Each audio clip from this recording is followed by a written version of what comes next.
आन्दलना शुरू जाजेनबाय नङा होनबा एक्चुअली बे आन्दलन खालामनाय मानायफ्रा मानो बेफोरबायदि खालामबाय थायो मा जाहोननि थाखाय आं बुजिनानो मोना आन्दलना BSc एकर्ड समावबो मोजां आन्दलन जादों BSc मोनबाय माने बावहाय बिराद गोजोन मोनलायबाय पकेटआ गरम जाबाय ओमफ्राय लास्टआव थाङै थाङै पकेटआ खालि जालायबाय आरो आन्दलन जालायबाय BTC सुक्ति जालायबाय ना बावहाय गोजोन जालायबाय पकेटआ गरम जालायबाय ओमफ्राय पकेटनि माबाया खालि जालायबाय आरो आन्दलन शुरू जालायबाय बिनि उनावहाय आरो BTR एकर्ड जाबाय BTR एकर्ड जाखांनानै पकेटआ थुम थुम गरम जाबाय ओमफ्राय मास मोनसे मोननैयावनो पकेटआ खालि जाफिनबाय सेम दा नैबे आन्दलनाबो बेफोरबायदिसो जानो थांगासिनो दङ नामा BTR एकर्ड जाखांनानै पकेटआ खालि जाबाय नालाय एकदम आन्दलन खालामनाय समाव बा गारिया नालेंखर फिथाइ थायनायफोर बायदि थायफबजोबलांगोन माने होंगो आलायफबजोबनानै थांगोन जेब्ला माबा मोनसे फिथाइ लायनो थाङोब्ला गावस्रोद थांबाय जानानै फैबाय ओमफ्राय आरो पकेटआ खालि जालायबाय आन्दलना शुरू नङा होनबा दा खोथाया बिदिसो जाहैदों दा बिथांमोननि आन्दलनखौ लालांबाय थादों आं थिगैनो मोनदों किन्तु बे आन्दलना गोसो सिंनिफ्राय आन्दलन खालामनाय ना खुगानिफ्रायल' आन्दलन खालामनाय गाबख्रावनाय आन्दलनल' बियो हायोब्ला मा 500 600 बिदि मानसि लानानै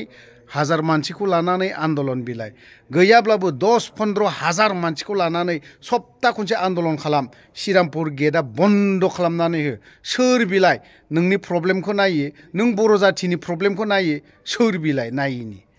खोथाया बिसोना मा बिलाइ माबा मोनसे मोनगोन आन्दलन खालामगोन पकेटआ गरम जालायबाय आरो पकेटआ खालि जाखांनायनि उनाव आन्दलन शुरू मानि मा बिफोरलाय बेफोरखौ जों बारा खाबजानाय मोनालै आन्दलनखौ जों गोबां नुबोबाय गोलाव नुबोबाय बेफोरबायदि आरोखि ना दा हायोब्ला गैयाब्लाबो 20-25 हाजार मानसि लानाय श्रीरामपुर गेटआव सप्ता खनसे जथे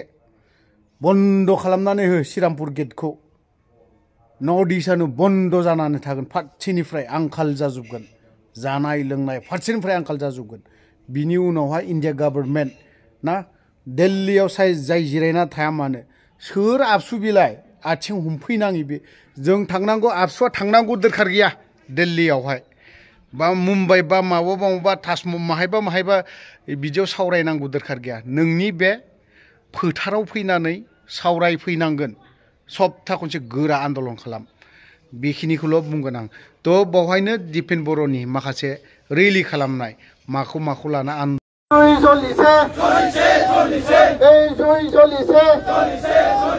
इनक्लाब जिंदाबाद इनक्लाब जिंदाबाद BTR accord long live BTR accord long live